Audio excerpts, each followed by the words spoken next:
So today we discuss chapter number 3, class 9, subject science, atom and molecule. ठीक है, तो आज जो है कक्षा 9 का chapter number 3 atom and molecules, परमाणु और अणु, इसे आज हम डिस्कस करेंगे। देखते हैं क्या है एटम, क्या है मॉलिक्यूल। ठीक है, तो जब हम एटम की बात करते हैं, एटम की देखो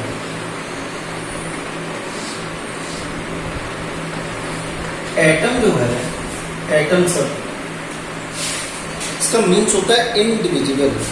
ठीक है, जो एटम है इसका शाब्दिक अर्थ जो है वो क्या है, ये ग्रीक वर्ड, लैटिन वर्ड है, इसका मीन्स होता है इंडिविजुअल। इंडिविजुअल, ठीक है, एटम का मीन्स क्या है, इंडिविजुअल मीन्स अविभाज्य।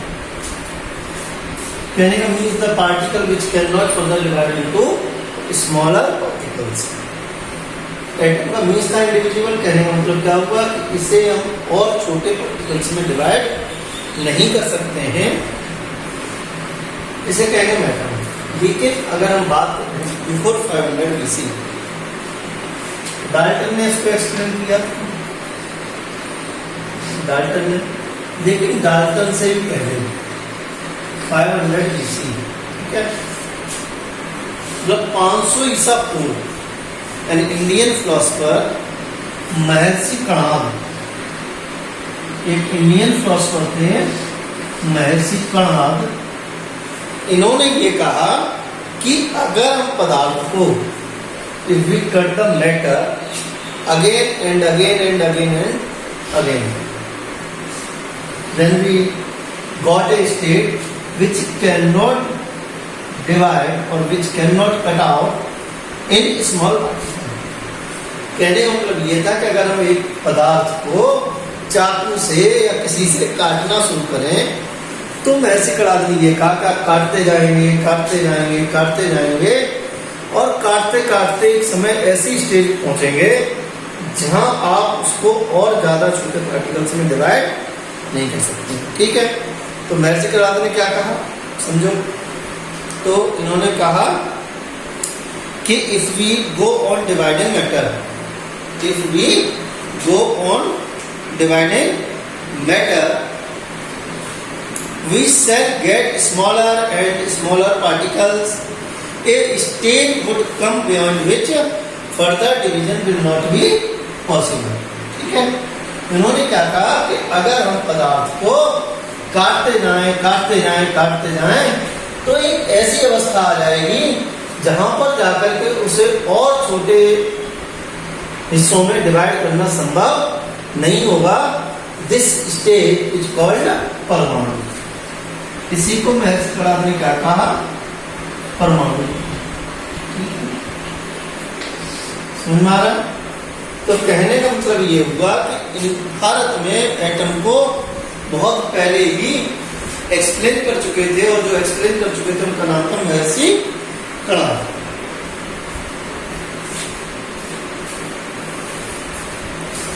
ठीक है, इसके बाद हम दूसरे फिलोसफर की बात करते हैं, वो है कात्यायन।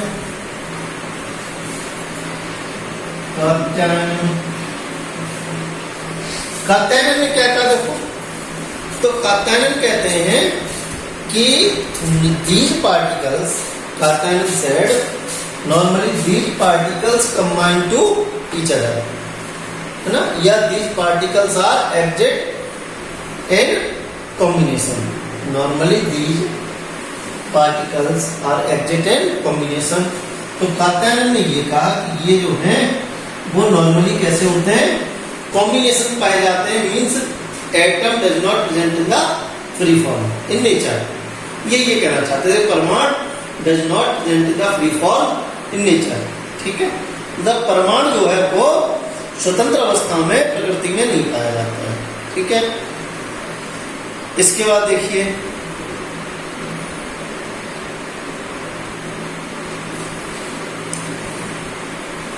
तो भारत की फिलोसफी में आप देख लीजिए, दो लोग आ गए, कणाद और कात्यायन। तो उन्होंने क्या कहा, कणाद ने आपके एटम को एक्सप्लेन किया और कात्यायनी ने उसके रिएक्शन को बताया कि एटम जो है वो एक दूसरे से, परमाणु जो है एक दूसरे से रिएक्शन कर जाते हैं और वो फ्री फॉर्म में नहीं पाए जाते हैं। ठीक है, इसके बाद जो नेक्स्ट टॉपिक है आपके में वो है laws of combination, laws of chemical combination. ठीक है, जब आप लॉज ऑफ केमिकल कॉम्बिनेशन की बात करते हैं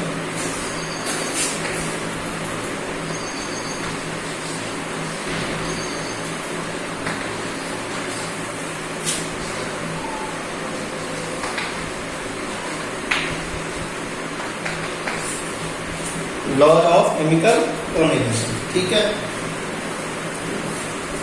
मतलब रासायनिक अभिक्रिया के क्या क्या नियम। तो there are 5 laws of chemical combination, chemical combination के 5 नियम हैं, but there are only 2 these laws which contributed significantly towards the development of chemistry are described. लेकिन आपके सिलेबस में केवल 2 लॉ दे रखे हैं, उन्हीं 2 लॉज को हम डिस्कस करेंगे। जैसे फर्स्ट लॉ है law of conservation of mass. First law है वो है law of conservation of mass. ठीक है, तो जो फर्स्ट लॉ है वो है law of conservation of mass. Law of conservation of mass क्या कहता है, देखिए, तो ये कहते हैं the law of conservation of mass state the during a chemical reaction metal is neither be created nor be destroyed. ठीक है, तो law of conservation of mass क्या कहता है, during a chemical reaction metal neither be created nor be destroyed, means पदार्थ ना ही बनता है ना ही नष्ट होता है। ठीक है,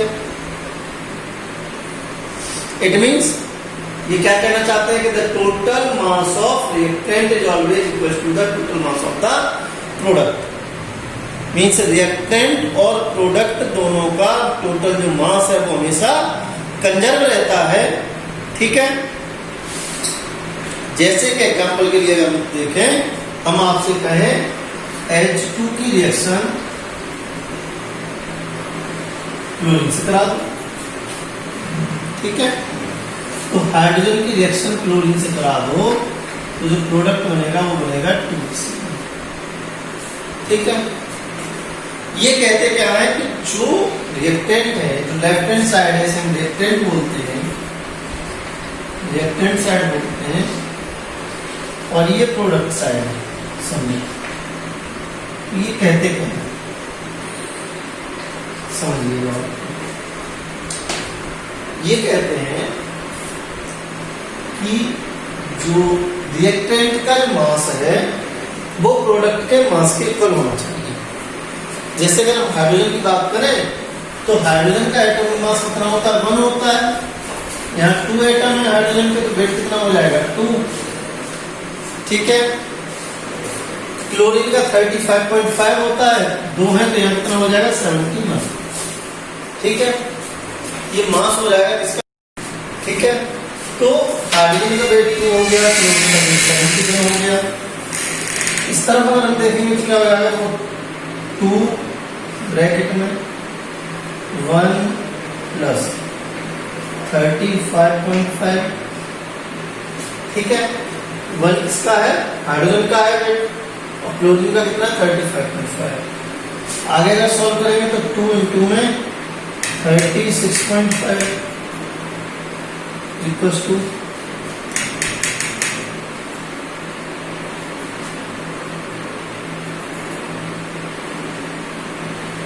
73 हो जाएगा। यहाँ भी जब आप दोनों को ऐड करेंगे तो रिजल्टेंट कितना आएगा, 73 आएगा। ठीक है, कहने का मतलब क्या हुआ कि रिएक्टेंट साइड का वेट और प्रोडक्ट साइड का वेट दोनों क्या है, इक्वल है, कांस्टेंट है। मींस रिएक्टेंट और प्रोडक्ट के मास में कोई अंतर नहीं आया। ठीक है, means mass of reactant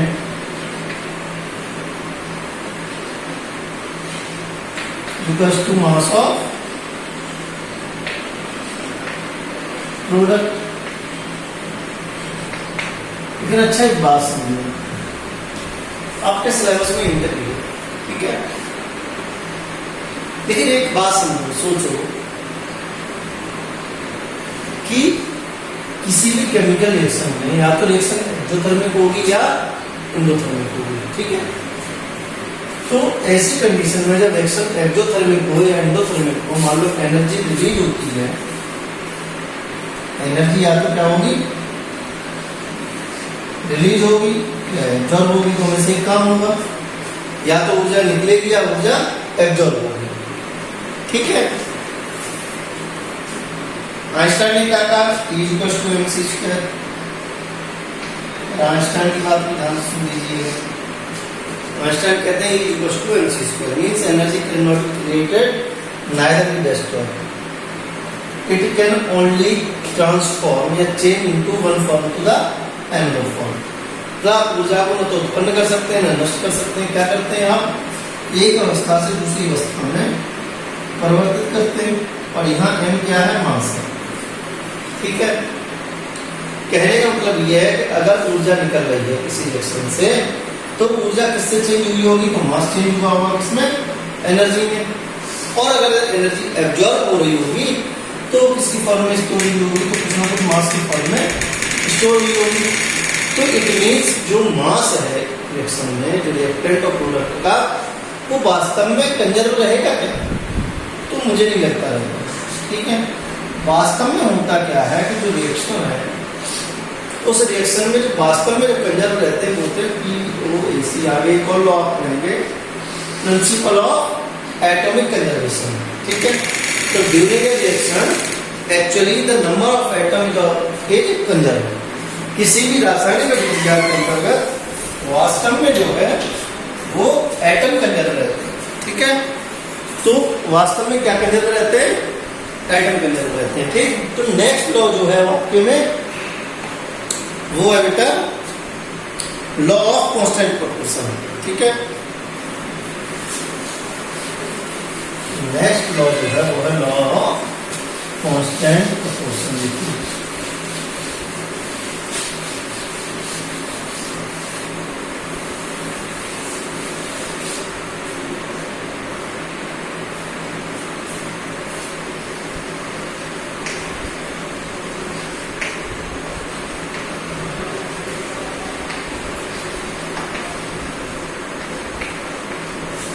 law of constant proportion, ठीक है। The law of constant proportion is also known as the law of definite proportion. Law of constant proportion को ही हम क्या कहते हैं, law of definite proportion, okay. The law of constant proportion was postulated by Proust, ठीक है। जो law of constant proportion है इसको किसने दिया, प्रूस्ट ने दिया, ठीक है। इन्होंने क्या कहा इन 1797 अकॉर्डिंग टू प्रूस्ट या according to this law a chemical compound always consist of the same element combined together in the same ratio independent on the method of by which it is prepared और the source of from where it is obtained. ये क्या कह रहे हैं कि कोई भी compound जो है उसमें कॉम्बिनेशन ऑफ एटम्स, जो एलिमेंट का जो कॉम्बिनेशन है वो हमेशा क्या रहेगा, ये कांस्टेंट रहेगा।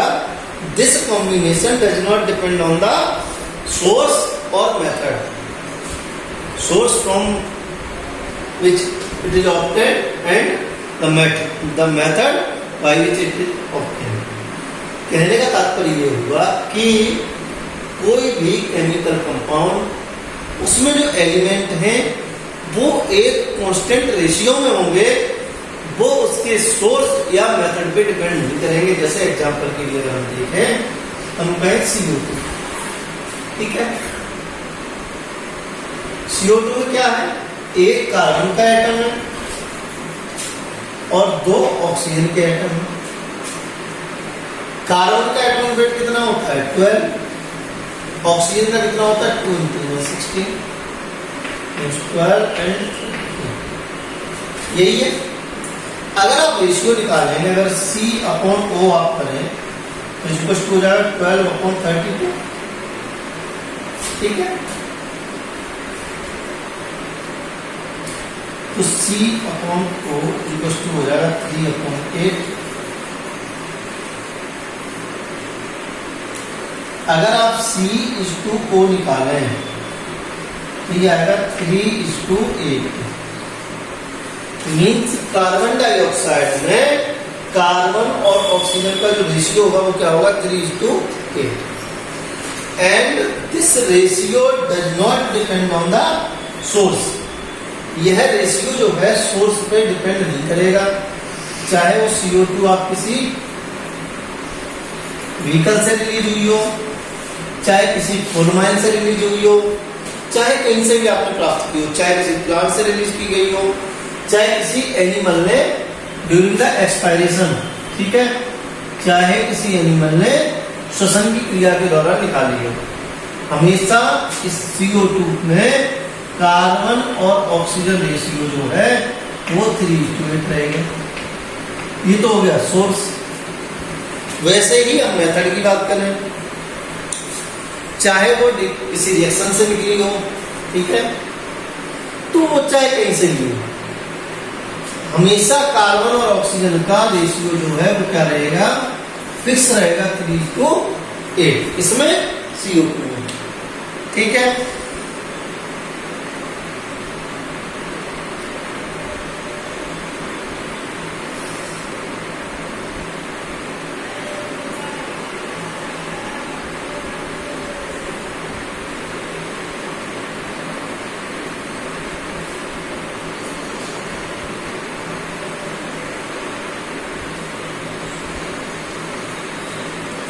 ठीक है, तो अब आगे जब हम बात करते हैं, यहाँ तक समझ में आ गया। जैसे हम दूसरा एग्जांपल देख लें, वाटर देख लें। अगर आप वाटर की बात करते हैं H2O,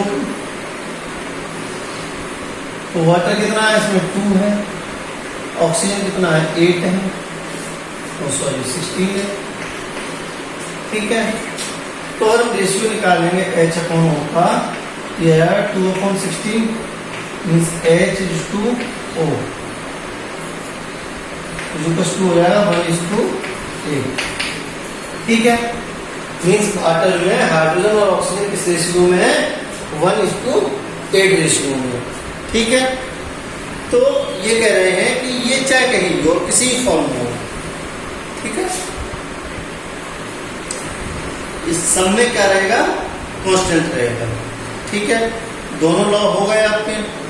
नेक्स्ट जो है वो है postulate of Dalton's atomic theory. Next जो टॉपिक है वो है आपका डाल्टन्स एटॉमिक थ्योरी, ठीक है।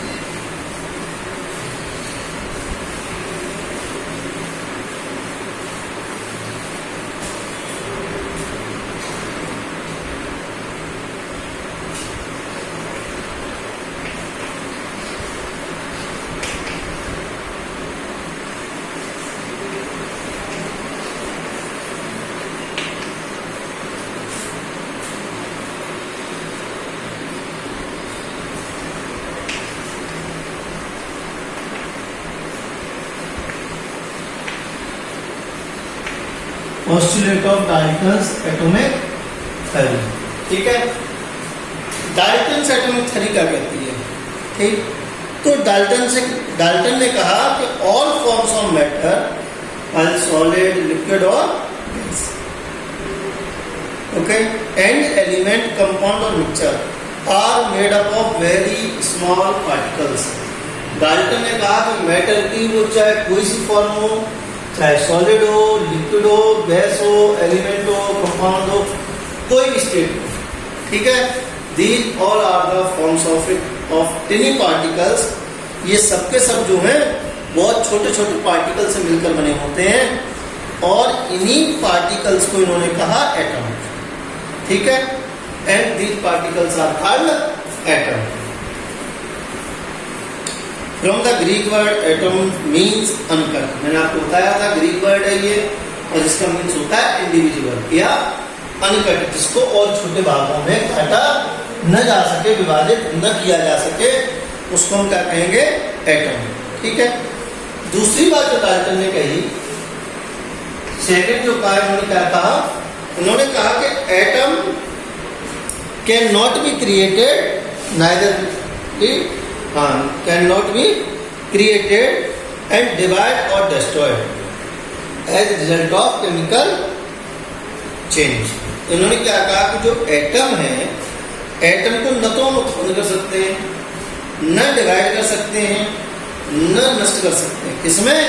किसी भी केमिकल चेंज में, किसी भी केमिकल अभिक्रिया में एटम को न तो हम उत्पन्न कर सकते हैं, ऐसा नहीं है कि नया एटम बन जाए, ठीक है, ना हम उसे नष्ट कर सकते हैं, ठीक है, और ना ही हम उसे डिवाइड कर सकते हैं। इसके बाद थर्ड पॉइंट ये जो कहते हैं, वो कहते हैं all atoms of an element are identical and different from those of the other element, thus hydrogen consist of only the atom of hydrogen. ये कह रहे हैं कि किसी भी एलिमेंट के जितने भी एटम होंगे वो सारे के सारे क्या होंगे? आइडेंटिकल होंगे। कहने का मतलब अगर हाइड्रोजन एलिमेंट है तो इसमें जितने भी एटम होंगे वो सारे के सारे किसके होंगे?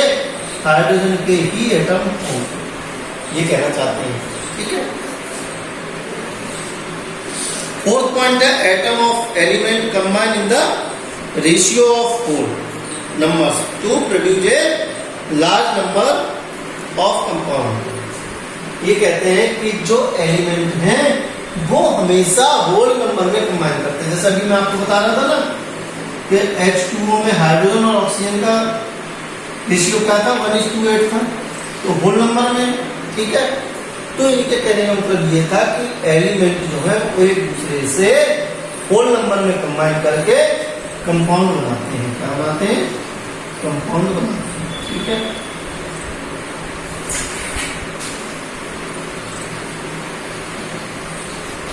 समझे? तो डाल्टन ने 4 बातें की। जो 4 पॉइंट कहे वो क्या क्या थे? पहला पॉइंट ये था कि पदार्थ की जितनी भी अवस्थाएं, चाहे वो सॉलिड हो, लिक्विड हो, गैस हो, एलिमेंट हो, कंपाउंड हो, कुछ भी हो, वो सब के सब बहुत छोटे छोटे स्मॉल पार्टिकल से मिलकर बने हुए हैं, टिनी पार्टिकल से मिलकर बने हुए हैं। और इन्हीं स्मॉल पार्टिकल्स को इन्होंने क्या कहा? एटम कहा।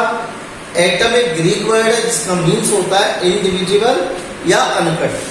ठीक है। ग्रीक शब्द है जिसका मतलब क्या होता है? जिसका अर्थ होता है कि आप उसे और छोटे भागों में विभाजित नहीं कर सकते या आप नहीं काट सकते। ठीक है। दूसरी बात जो डाल्टन ने कही वो ये कही कि all atoms of atom can not B divide, created and destroyed during a chemical reaction. दूसरी बात इन्होंने ये कही कि किसी भी रासायनिक अभिक्रिया के दौरान आप न तो नए परमाणु को उत्पन्न कर सकते हैं, न किसी परमाणु को नष्ट कर सकते हैं। ठीक है। और ना ही आप उसे डिवाइड कर सकते हैं। इसके बाद ये कहते हैं all the atoms of an element are identical. कहने का मतलब किसी भी एलिमेंट के जितने भी एटम होंगे वो सबके सब आइडेंटिकल होंगे। जैसे हाइड्रोजन एलिमेंट में जो एटम होंगे वो सब के सब क्या होंगे? सारे के सारे हाइड्रोजन एटम होंगे। ठीक है।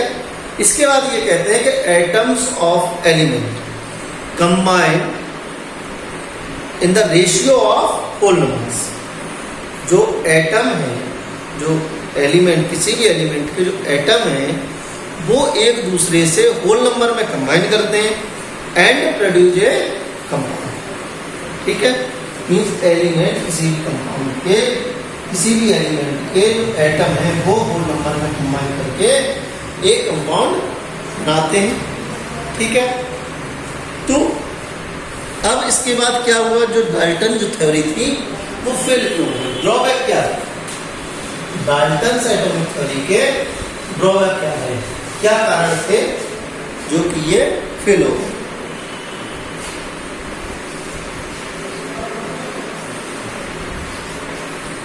ड्रॉबैक क्या है? तो देखिए, according to Dalton theory an atom is the smallest discrete and individual particle. Dalton ने क्या कहा था? एटम जो है क्या है, उससे आप बना नहीं सकते, उत्पन्न नहीं कर सकते, ठीक है, डिवाइड नहीं कर सकते, मीन्स अविभाज्य था। लेकिन होता क्या, हाउएवर मॉडर्न रिसर्चेज है so that the atom is not truly individual. आज के जो आधुनिक रिसर्च है वो बताते हैं कि एटम इंडिविजुअल नहीं है। आपको याद होगा atom is further also divide into 3 particles, ठीक है। तो द मॉडर्न रिसर्च क्या कहते हैं? The atom is made of even smaller particles called electron, proton and neutron, okay. And it is also have some smaller particles like meson, alpha neutrino, antineutrino, okay, and pi meson। तो electron, proton, neutron के अलावा भी इसमें और छोटे particles पाए जाते हैं। These 3 particles, electron, proton and neutron, these 3 particles are called fundamental particles, ठीक है। इन्हीं 3 particles को हम कहते हैं fundamental particle। तो पहली जो कमी थी डाल्टन एटॉमिक थ्योरी में वो यही हो गई कि इन्होंने कहा था हम इसे डिवाइड नहीं कर सकते, लेकिन बाद में पता चला कि ये खुद बहुत छोटे छोटे पार्टिकल्स में डिवाइड हो जाते हैं, ठीक है। सेकंड बात जो है कि Dalton theory says that all atom of an element है एग्जैक्टली द सेम मास। इन्होंने कहा कि जो एलिमेंट, किसी भी एलिमेंट के जो एटम है वो कैसे होते थे? आइडेंटिकल थे। आइडेंटिकल थे इट मींस कैसे थे? सेम थे, उनका मास भी क्या होगा? सेम होगा। लेकिन आगे जाकर के हमें पता चला कि जब आगे रिसर्च किए तो मालूम हुआ कि एक ही एलिमेंट के जो एटम है उनका मास डिफरेंट है, जिन्हें हमने क्या कहा?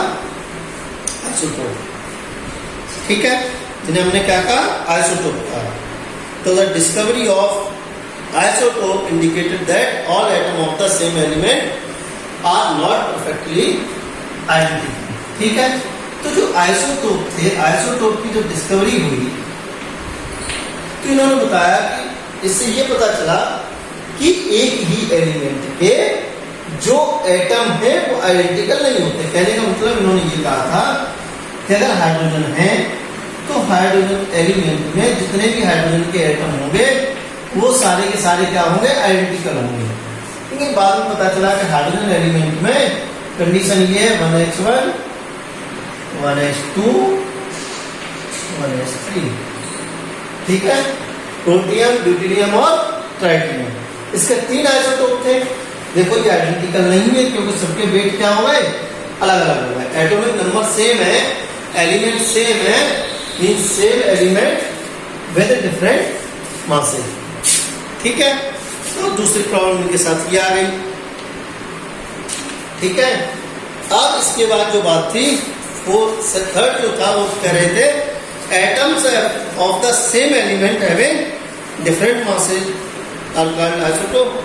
According to the Dalton's atomic theory the atoms of different element should have different masses. Dalton ये कहते थे कि अगर आपको अभी समझ में आ गया होगा कि अगर एक ही एलिमेंट आइडेंटिकल होंगे तो इसका मतलब डिफरेंट एलिमेंट जो होंगे उनके मास भी क्या होंगे? हमेशा डिफरेंट होंगे। लेकिन डिस्कवरी ऑफ आइसोबार, जब आइसोबार की डिस्कवरी हुई तो पता चला कि different element having the same mass, अलग अलग एलिमेंट सेम मास है इनका। तो आइसोबार की डिस्कवरी के बाद ये भी प्रॉब्लम क्रिएट हो गई, ठीक है।